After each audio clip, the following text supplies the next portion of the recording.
Yo guys, what up? In this video, I'm going to show you what you can do with a cheap camera. Stay tuned.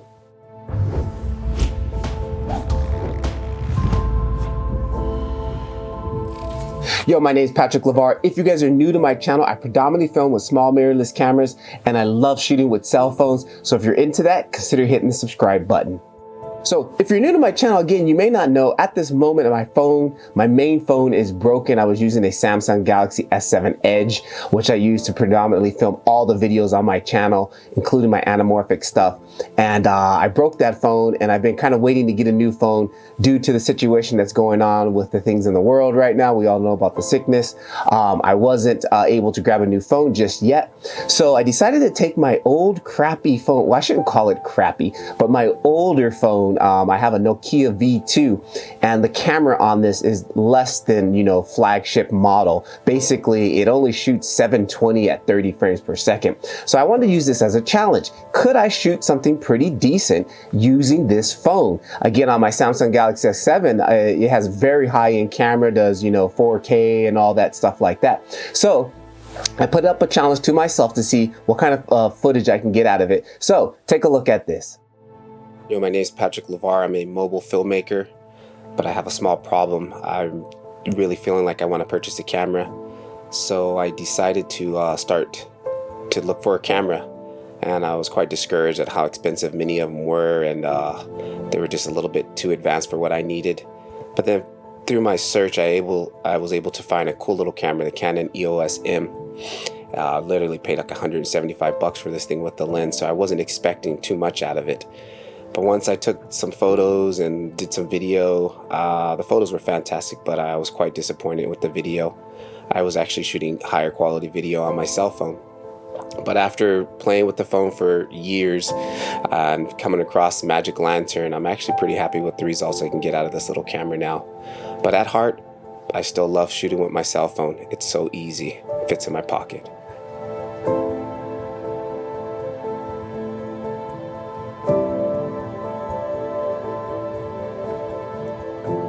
Alright guys, this is important. I got the lighting coming in from here. This is my main light, which is casting onto the side. Oops. Casting onto me. And then I have a little bit of backlighting, which was a little too much. So I kind of put this black curtain over just to knock some of it down. So, but you can already see on the chair, we got a little bit of light here and then shadows there. Again, just getting some, a little bit more cinematic lighting. It's all about the lighting.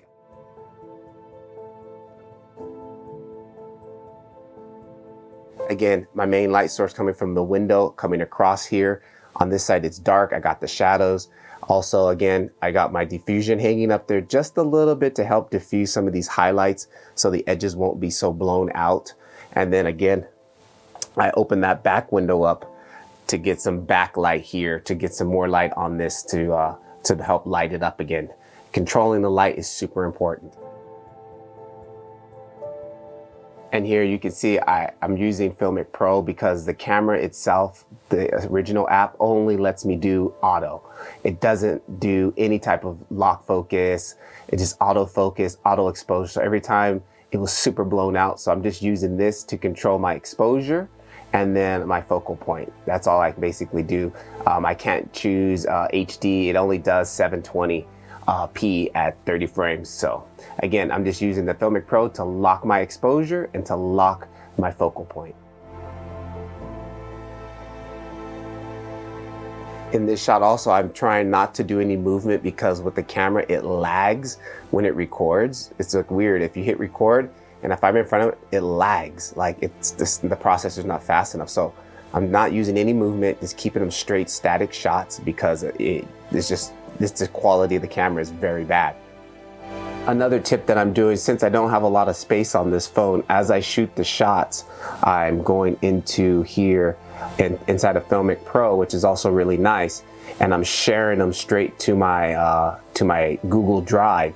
So as it uploads, I'm on my Wi-Fi, uploaded to Google Drive, and then I delete it off the phone to save space. Good little tip there.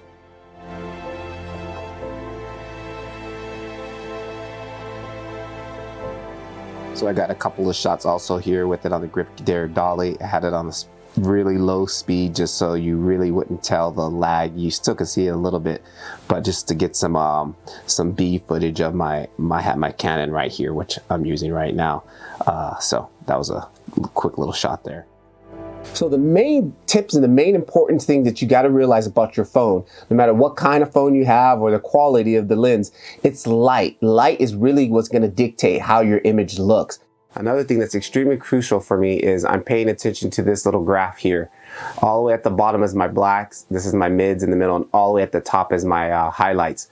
So I'm trying to keep that in a good range. If I don't want it all the way up at the top, because if it's all the way at the top, that means it's going to be blown out. So it's extremely crucial that I pay attention to this to get the best shot out of this camera. And with the cell phones, I tend to keep the light as minimal as possible, at least as far as highlights. If you want to save those highlights, you really got to work the light. And you saw in this video, I was using blockers, I was using diffusion, anything to just try to keep too much light off that sensor for the image to be blown out, leaning a little bit more towards the darker sides. So that's one big tip that you can really get out of this video to improve your cell phone footage. Another thing is knowing the limitations of your phone. I know that this phone doesn't do well when I move around, so I basically try to keep all my shots static shots. So knowing the limitations of your phone is another important tip. And on the opposite end, knowing what your phone does good and using that to your advantage. I know that it basically being stationary, not moving, I got the best image out of it, so I linked towards that side on most of my shot types that I chose to shoot. Now, if you guys really want some more tips on how to improve your video, take a look at this video here. I got 3 tips on really what you can do right now to improve your quality of your video, despite if you're using a cell phone or a camera or anything like that. So take a look at that. If you also like the music, take a look down in the description. I got a link in there from Artlist where you can get 2 additional free months added to your subscription. Hope you guys enjoy.